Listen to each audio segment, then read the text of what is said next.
שלום לכם, רציתי להגיד לכם ככה. אני הייתי אצל מנהל חשבונות אחר, לא משנה שמות. לא הייתי מרוצה מהטיפול בדברים שלי, בכל מה שקשור להנהלת חשבונות, ואז התחלתי וחיפשתי מנהל חשבונות אחר. עברתי לצופיה בעקבות המלצה,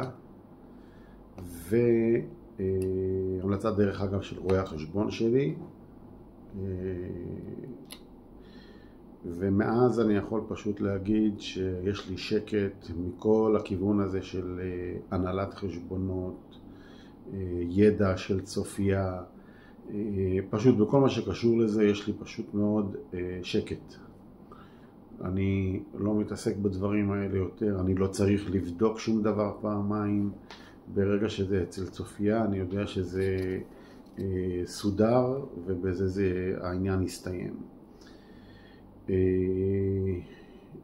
מעבר לזה, סתם לדוגמה, אני יודע שגם הכל תחת ביקורת.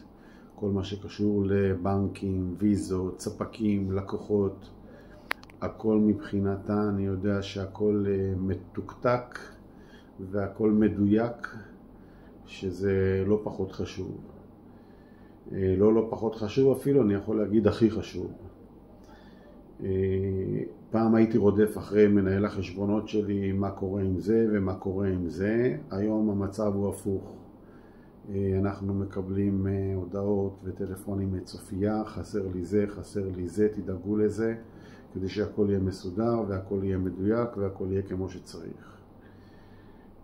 בקיצור, מי שרוצה שיהיה לו ראש שקט מבחינת מה שקשור להנהלת חשבונות, ראיית חשבון, אני חושב שפשוט צופיה זה הפתרון.